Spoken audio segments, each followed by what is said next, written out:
J'ai toujours eu des personnes en face de moi respectueuses par rapport au travail que je faisais, donc mon indépendance, le secret professionnel. Et c'est plus moi que j'avais plus peur de ma façon de faire, de quand je suis partie, je veux être convaincante. Au tout début, moi, je pense que j'étais comme tout le monde, hein, j'adore faire des diagnostics, j'adore arriver et dire aux patients, voilà, je diagnostiqué telle maladie, on va vous soigner, on va vous sauver, c'est génial. Et en fait, je me suis rendu compte plus avancé que ça, c'était pas terminé, mais c'était beaucoup moins l'ordre du jour qu'avant, en fait. En fait, je pourrais dire que le médecin du travail, c'est du bricolage. La médecine du travail, c'est du bricolage, c'est l'astuce, c'est des choses qui viennent comme ça parce qu'en fait, rien n'est écrit. Autant quand on est diabétique, on dit c'est l'insuline, machin, enfin bon, ainsi de suite. Tandis que là, en fait, on a des situations, on a des personnes en face de nous et il n'y a pas un protocole établi. Il faut qu'on puisse rentrer en relation avec des personnes, avec des correspondants. Et en fait, c'est des trucs, c'est des astuces qu'on doit trouver pour arriver à faire ce qu'on veut. Et c'est ça qui est génial dans la médecine du travail. On a affaire beaucoup à des maladies qui sont chroniques et qui durent dans le temps, dont les gens ne vont pas forcément guérir. Et le travail, c'est un tiers de la vie d'une personne, et c'est pas négligeable, hein, c'est au moins 8 heures par jour pendant des 20, 30, 40, 50 ans parfois. Et ça montre que les gens vont travailler en ayant des problèmes de santé avec. Quand une personne est longtemps absente, donc on peut imaginer qu'il y a eu un gros problème de santé et peut-être avec des problèmes pour reprendre son poste. Donc il y a la visite de pré-reprise. Cette visite de pré-reprise est à la demande de l'agent ou du salarié dans le privé, mais aussi des médecins qui s'occupent de lui, de la sécurité sociale ou le médecin traitant et autres. Et comme on connaît bien les agents, surtout la secrétaire, elle leur téléphone en leur disant avec ton problème de santé que tu as eu, c'est que ce serait quand même bien que tu vois le médecin pour voir si il faut aménager ton poste et elle vante un petit peu les possibilités qu'on peut faire. Et en fait, on arrive à aller les voir. Là, j'ai regardé sur l'exercice de l'année dernière, on a vu qu'à 90% des personnes qui étaient en arrêt long, bien sûr avec des problèmes de santé, qui sont venues en visite de pré-reprise. Donc je pense que ça marche. C'est dommage pour les 10%, mais je veux dire qu'on a quand même une bonne réussite. La visite de pré-reprise du travail, parce que c'est une visite qui est donc qui peut être demandée soit par le salarié lui-même pendant son arrêt, soit par son médecin qui l'a arrêté, soit par le médecin conseil qui demande cette visite auprès du médecin du travail. Et c'est vrai que même vous avez posé la question, qu'est-ce qu'une visite de pré-reprise? Ça veut dire que même vous-même, vous n'êtes pas au courant de cette possibilité-là en tant que salarié. Et c'est vrai que c'est une information qui n'est pas encore très connue, bien que nous passions le message un maximum. Mais bon, tout le monde n'a pas forcément ce message-là. Mais il est important de savoir que la visite de pré-reprise est très importante à partir du moment où le salarié sait qu'il va avoir des difficultés à reprendre son travail tel qu'il le faisait auparavant. Et cette visite de pré-reprise a vraiment pour but de voir quelles sont les conséquences du problème de santé que la personne a eu. Accident de travail ou pas accident de travail, ça peut être des accidents de la vie, de la vie courante, ça peut être des maladies. Et on regarde en fait s'ils peuvent reprendre leur poste. S'ils peuvent reprendre leur poste, donc bien sûr pas de souci, mais souvent, hélas, c'est quand il y a des aménagements de poste à faire. Quand c'est des aménagements peu importants, on arrive avec l'équipe, le responsable de faire. Mais quand il y a des aménagements plus importants, qui peuvent même jusqu'à aller des reclassements. Donc bien sûr, on repasse par la cellule, la commission de santé, pour présenter le dossier en disant que tel agent doit reprendre telle date, mais voilà ce qu'il y a comme problème. Ce serait illusoire de penser qu'on sera tout le temps en bonne santé jusqu'à la fin, et puis à la retraite, là, on pourra commencer à faire ce qu'on veut, et même si on a des problèmes de santé, c'est pas grave. C'est plus comme ça que ça marche. En tout cas, ça marche pas comme ça. Maintenant, les gens ont des problèmes de santé au travail, et il faut adapter le travail à leurs problèmes de santé, parce que sinon, ils ne pourront pas travailler, ils vont sortir du système de travail, et ça va leur être beaucoup plus délétère que finalement de ne pas traiter à la bonne dose de corticoïdes ou ce genre de choses, finalement. Donc ça, c'est vraiment quelque chose qui m'a plu. Donc vraiment, le maître mot de la médecine du travail, c'est la prévention, que ce soit primaire au tout début, mais aussi secondaire, tertiaire. Quelqu'un qui revient d'un AVC, maintenant, les gens qui reviennent d'un AVC, ils vont travailler, c'est pas fini pour eux. Pareil pour le cancer, il y a des gens qui ont eu des cancers du sein et qui ont fait des chimios, ils reviennent travailler, ils ont envie de travailler aussi. Donc ça fait le travail, c'est une source d'épanouissement et de développement personnel, et il ne faut pas l'enlever juste parce qu'on a eu un problème de santé, en fait. Donc vraiment, le médecin du travail, il est pivot dans ce rôle-là, de s'occuper, de faire en sorte que la reprise du travail se passe bien, soit bien encadrée dans des conditions de santé et de sécurité comptable. Oui, et puis tu disais aussi que tu as rencontré plein de corps de métier. Après, on rencontre plein de corps de métier, effectivement, pour pouvoir, donc dans les collectivités où j'ai été, il y a énormément d'activités, et donc on peut rencontrer aussi bien des menuisiers, on peut rencontrer aussi bien des peintres, du personnel médical, on peut avoir des gens de la piscine, des mécaniciens, des personnes, des électriciens, des personnes qui travaillent sur la haute tension, des personnes qui travaillent sous l'eau, donc avec des gros pieds, enfin ce qu'on appelle les poids lourds, les pieds lourds, parce qu'ils doivent porter des scaphandres. Donc c'est tout corps de métier qui font qu'on se régale tous les jours. C'est vrai qu'en service de santé au travail, on a une équipe pluridisciplinaire avec le médecin du travail, avec des assistants santé au travail, des techniciens HSE, techniciens chimie, des assistantes sociales, des psychologues du travail. Et donc là, on a vraiment tous les outils et toutes les compétences à disposition pour pouvoir vraiment travailler en profondeur sur diverses problématiques et en équipe, parce qu'on peut intervenir en binôme, en trinôme, en fonction des situations qu'on rencontre. Et donc c'est vrai que ça, c'est le côté positif pour moi, c'est cette interaction permanente avec l'ensemble de l'équipe pluridisciplinaire, avec des gens qui ont d'autres compétences que les miennes en tant qu'ergonome et qui permettent du coup de compléter nos visions qu'on peut avoir de l'activité, qui permettent de compléter nos réflexions aussi. Donc. Je suis technicienne en hygiène, sécurité, environnement, IPRP. Donc je travaille avec mes collègues, bien évidemment. Dans l'équipe, je fais partie de l'équipe pluridisciplinaire. Je peux intervenir, moi, soit à la demande du médecin, soit à la demande d'un employeur directement. L'ergonomie, on va dire que c'est une discipline qui vise à comprendre les interactions entre l'humain et toutes les autres composantes d'un système, avec pour objectif l'optimisation du bien-être, à la fois pour l'humain et l'optimisation des performances d'un système. Donc, pour résumer, en santé au travail, c'est adapter le travail à l'homme et pas à l'inverse, donc pas l'humain qui doit s'adapter à des situations de travail existantes. Donc. Non, puisque nous, effectivement, on va plus voir le salarié, pas dans son environnement de travail, là, pour le coup.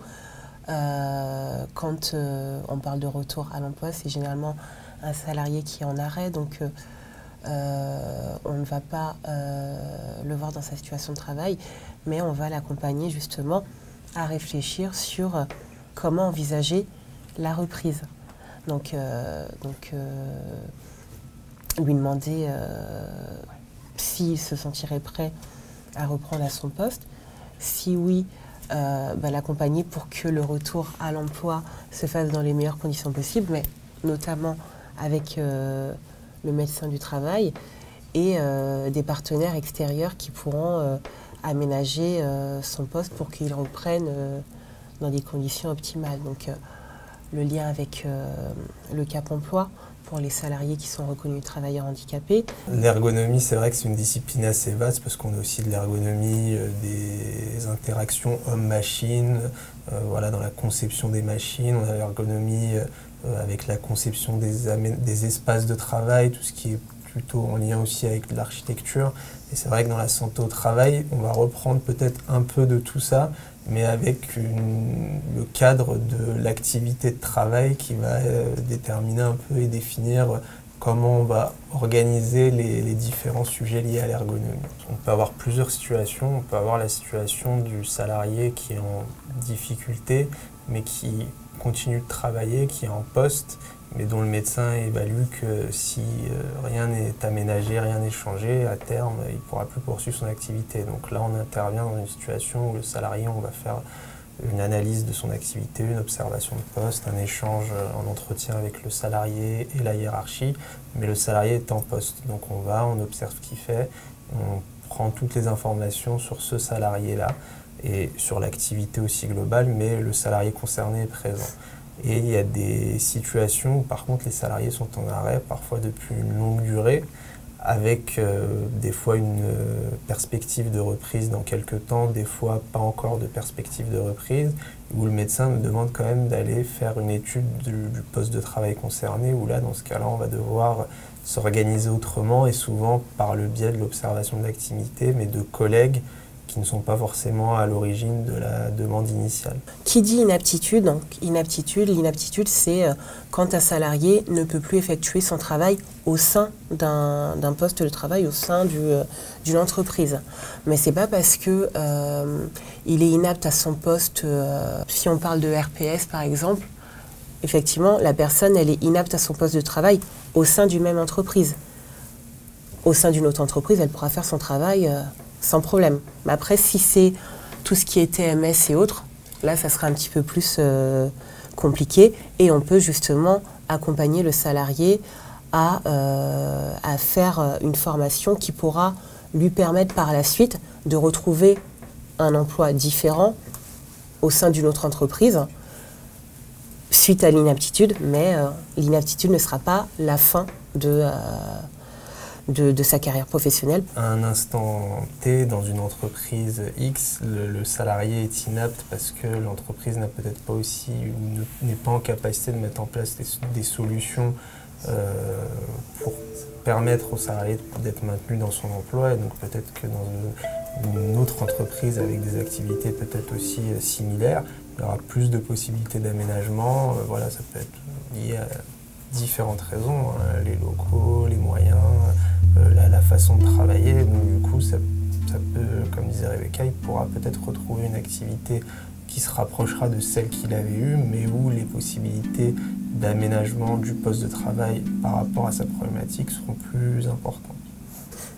Voilà, les actions de remobilisation, donc soit via des entretiens individuels pour permettre de retrouver une certaine confiance en soi, ou alors faire un bilan de compétences, ça permettra au salarié qui est un petit peu perdu, qui est un petit peu dans le flou, qui ne sait pas vers quel métier, vers quelle formation il pourrait s'orienter, puisqu'il a toujours fait ce qu'il a fait, il pense ne pas pouvoir faire autre chose.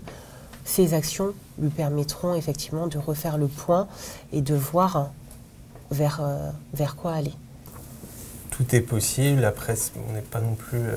c'est vrai que parfois on dit on n'est pas non plus des magiciens. Il y a des situations où parfois on dit... le médecin nous envoie en disant il faut évaluer est-ce que c'est possible d'aménager quelque chose qui permettra au salarié d'être maintenu. Parfois c'est pas le cas, ou parfois en partie, c'est-à-dire qu'il y a certaines tâches qu'il pourra poursuivre et d'autres où on dit là malheureusement on n'a pas de solution et donc sur ces tâches-là il va falloir se re-questionner. Mais du coup oui, c'est toujours une réflexion. En plus, quand on travaille sur des secteurs de métiers très très très variés, on touche des secteurs d'activité quasiment qui couvrent l'ensemble des métiers peut-être existants. Et du coup, on est toujours dans cette réflexion, cette remise en question, cette connaissance, devoir se plonger dans les réglementations spécifiques de chaque métier. Pour le cas des sollicitations que je peux avoir, il est toujours en amont parce que la majorité des sollicitations, des demandes d'intervention que je vais avoir vont venir du médecin du travail. Et même si l'entreprise souhaite faire une demande, si on est déjà intervenu chez eux et qu'ils veulent nous solliciter, moi je repasse par le médecin du travail parce qu'à chaque fois on doit quand même reformuler la demande, s'assurer que c'est pertinent d'intervenir dans ce cadre-là. Et puis le médecin va nous apporter toute la dimension médicale, toute la connaissance sur quand on intervient pour le cas d'une situation individuelle d'un salarié, sur son état de santé, qu'est-ce qu'il est capable de faire et de ne plus, qu'est-ce qu'il est en difficulté de faire et qu'est-ce qu'il ne peut plus faire. C'est lui aussi qui coordonne l'ensemble de l'équipe et qui anime l'ensemble de l'équipe pluridisciplinaire, c'est-à-dire que moi je peux être sollicité sur une entreprise, la psychologue du travail peut être sollicitée sur la même entreprise, l'assistante sociale, l'AST ou autre. Et du coup, des fois on fait des réunions, ce qu'on appelle des staffs pluridisciplinaires, où on essaye de faire quand même le lien entre tous ceux qui sont intervenus, parce que des fois les situations, les problématiques pour lesquelles on est intervenu vont se recouper, et donc on va avoir des informations communes à apporter. Ça, oui, c'est la base, je pense, du service de santé au travail, c'est quand on parle d'équipe pluridisciplinaire, je pense que c'est le terme exact, parce que on agit pas travailler seul, c'est rare qu'on soit en capacité de réaliser des choses. Au minima, il y a le médecin avec nous, et le plus souvent, on intervient avec vraiment d'autres collègues de l'équipe pluridisciplinaire, ou même d'autres collègues ergonomes, parce qu'on est répartis par secteur à la CMS, mais on peut être amené à aller aider un collègue sur son secteur pour une intervention qui est un peu plus difficile qu'une autre, et donc où il y a peut-être besoin d'être en binôme. Et justement, la visite de pré-reprise, ça va permettre de faire le point sur le poste de travail, d'anticiper une éventuelle reprise et de voir dans quelles conditions le salarié pourrait reprendre ou pas à son poste. Effectivement, l'employeur, si il n'adhère pas, malheureusement, on ne peut pas faire. Donc on parlait effectivement du fait que le salarié, il est au cœur, il est acteur de sa situation, mais notamment dans le cas de situation de maintien en emploi, si l'employeur n'adhère pas à ce qu'on peut lui proposer, effectivement, ça ne pourra pas aller. Et comme tu disais, nous, effectivement, on fait beaucoup d'accompagnement individuel, puisque c'est le propre du service social, mais on peut faire des actions collectives sur des thématiques ciblées qui pourront justement amener l'employeur à réfléchir sur des problématiques bien particulières qui pourront par la suite lui permettre d'agir au mieux par rapport à telle ou telle situation de ses salariés. Pendant ces près de 30 ans de médecine du travail, j'ai quand même pas eu de gros soucis. Et j'ai vraiment fait un travail merveilleux. La médecine du travail, si on se donne la peine, c'est extraordinaire.